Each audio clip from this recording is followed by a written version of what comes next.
Estamos de regreso, le mando un saludo a Alberto Márquez, que nos está viendo, y también a Gabriel Estrada, muchas gracias por sus comentarios también. Y bueno, Julio, entrando en materia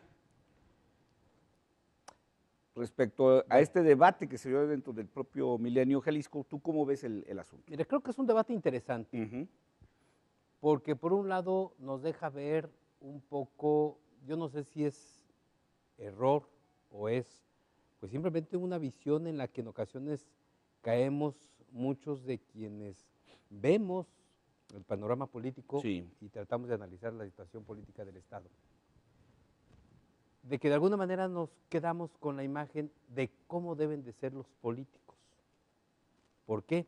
Porque nos tienen tan acostumbrados a ser de tal manera, cubrir un perfil determinado, que cuando llegan políticos con otra actitud, con otro perfil, híjole, a veces nos resistimos a creer que ese perfil sea permanente, que pueda ser posible mantenerse ante todo ese ambiente raro que rodea a los políticos y de los cuales ellos se acostumbran y ambiente del cual ellos mismos generan.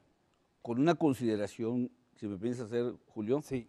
Queremos que sean como la mayoría de los políticos cuando detestamos esa forma de ser Por de esos supuesto, políticos, por ¿no? supuesto, por eso, como que nos resistimos a creer que pueda haber Que políticos puede haber diferentes, diferencias, sí, así ¿sí? es. Que pueda llegar una nueva, bueno, de hecho, lo que pasa es que es eso también. Esperamos una nueva generación de políticos que vengan a cambiar la política, la mala política o la política de vicios, de componendas, de compadrazgo, de todas estas cosas que han marcado la política nacional. Que cuando llegue esa generación, pues sí, lamentablemente rápido caen en esa inercia 2, 3 nuevos políticos. Sí. Entonces, en automático decimos, ya ven, es imposible que los políticos sean diferentes No pueden de lo que son cambiar. siempre. Más sin embargo, por supuesto, vemos que sí hay políticos que pueden cambiar, que luchan contra corriente por modificar las cosas, por tratar de limpiar, como por ahí decía Gabriel Torres, limpiar en este caso el cochinero que hay en el poder legislativo. ¿Sí? Y un caso de estos políticos raros es Miguel Castro, sin duda, Miguel Castro. Y Miguel Castro no nos está mostrando una nueva cara en el Congreso, ¿eh? Es la cara que ha mostrado desde que llegó por primera vez al Ayuntamiento de Tlaquepaque, 2003. y luego, 2003 creo, Sí. y luego en una segunda ocasión. ¿Sí? Un joven político que determinado a hacer las cosas diferentes, ¿sí? A hacer las cosas de una manera distinta a como se venían haciendo, y el resultado de su primera administración municipal lo tuvimos en el hecho de haber sido el primer presidente municipal en muchos años que repetía como gobernante en un municipio de la zona metropolitana. Sí. ¿Sí? Hoy llegó al Congreso del Estado en una situación bastante difícil, tomando las riendas de la bancada de su partido. Además, a un poder podrido. No, un bueno, poder que lo dejaron engusanado. por supuesto. Después de 4 legislaturas que han ido de peor a peor a peor a peor, ¿no? Por supuesto. Y así como Miguel Castro, hay 2, 3 más ahí en el Congreso con ese mismo perfil, con esa actitud, con esa lucha contra corriente. Luchando contra una mayoría que no quiere que las cosas cambien. Exactamente. De todos los partidos, incluido de todos. del propio de Miguel. Del propio PRI, por supuesto. Vamos, ese es el primer reto que tiene Miguel como coordinador. Jalar a su bancada exactamente. a que todos quieran sumarse a ese cambio, ¿no? Ese fue el primer reto que enfrentó. Las resistencias dentro de su propia bancada. ¿Sí? A eso súmale las resistencias que se encontró, pues, en el propio Acción Nacional, la segunda fracción, la primera minoría en el Congreso, y así vemos en algunas otras fracciones.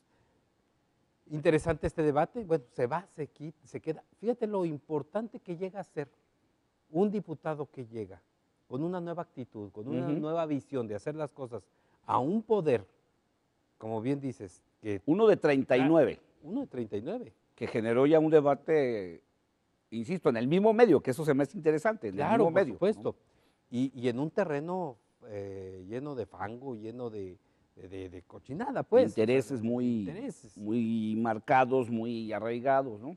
en donde curiosamente uno de los principales intereses no es tanto el control político que se pueda tener desde el Congreso, sino el poder económico que se pueda Claro, manejar. claro, O sea, claro. ¿por qué? Por los antecedentes Por lo que de lo que genera hablamos, ¿no? lo que genera de poder económico, lo que Claro. genera el reparto de una piñata, que se ponen de acuerdo entre pocos para romperla y repartírsela, y que, bueno, ha llevado a un Congreso a que al día de hoy pues tiene una deuda de más de 550 millones, Por supuesto. que no tiene el dinero para cumplir este año, o más o menos calculan algunos que entre septiembre y octubre se quedará sin dinero. ¿Por Sí. qué?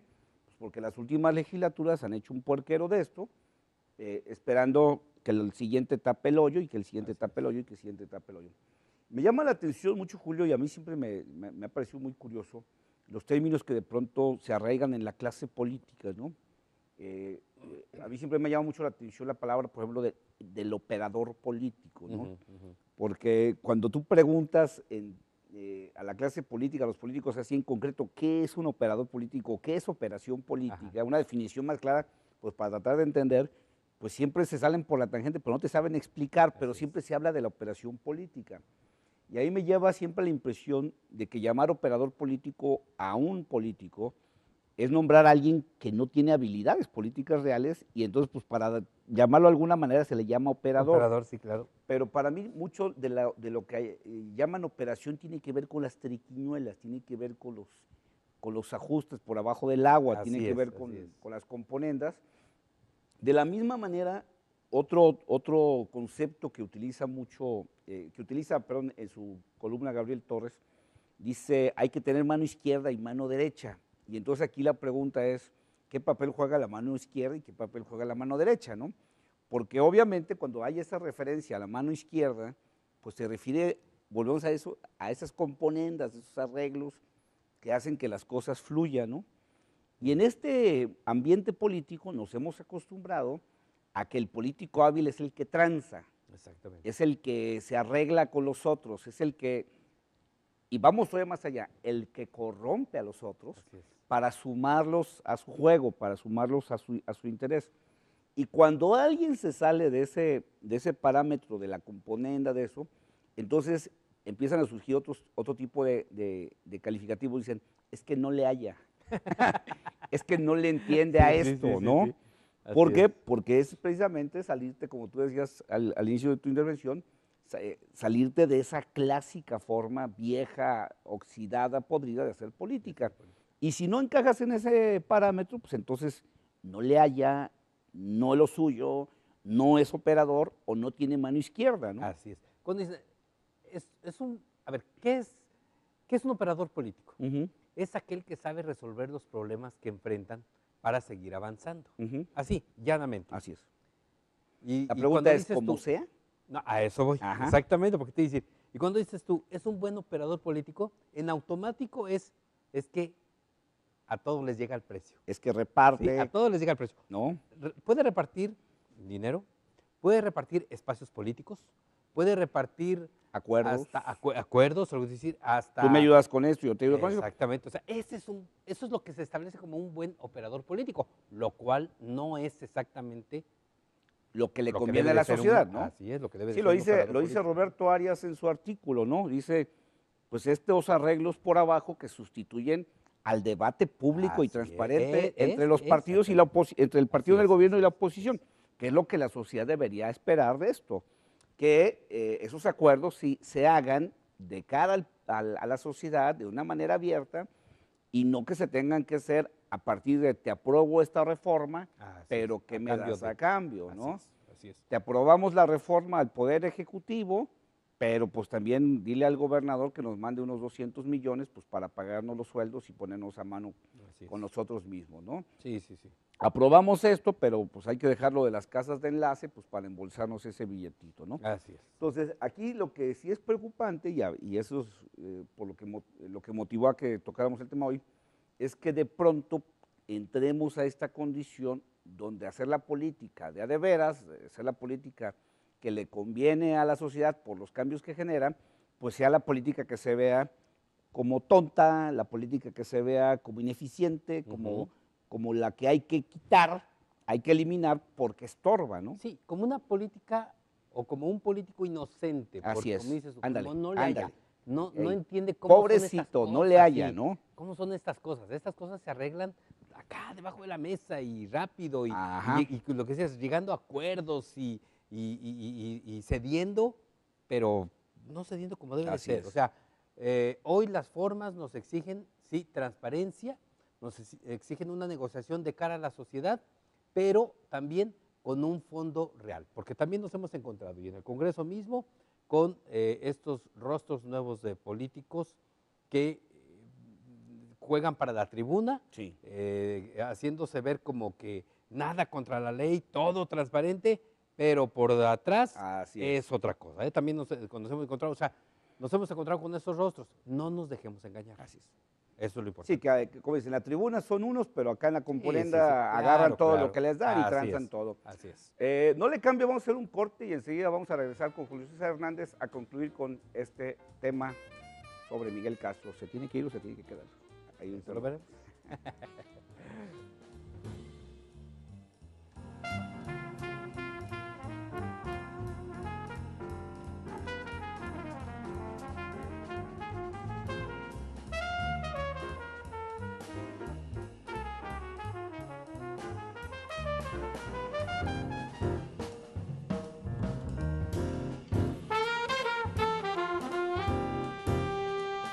El cual ellos mismos generan.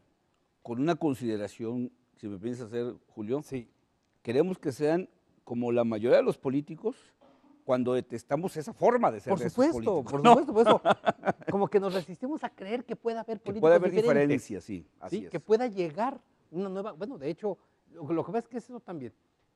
Esperamos una nueva generación de políticos que vengan a cambiar la Ujú. política.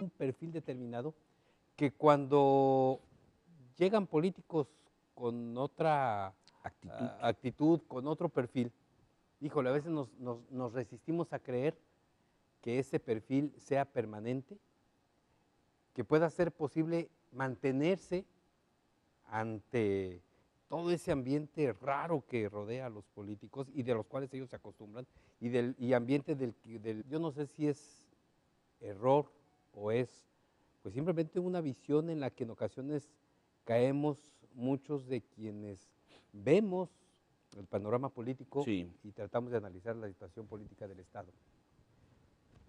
De que de alguna manera nos quedamos con la imagen de cómo deben de ser los políticos. ¿Por qué? Porque nos tienen tan acostumbrados a ser de tal manera, cubrir un... Estamos de regreso, le mando un saludo a Alberto Márquez, que nos está viendo, y también a Gabriel Estrada, muchas gracias por sus comentarios también. Y bueno, Julio, entrando en materia respecto a este debate que se dio dentro del propio Milenio Jalisco, ¿tú cómo ves el asunto? Mira, creo que es un debate interesante, Ujú. porque por un lado nos deja ver un poco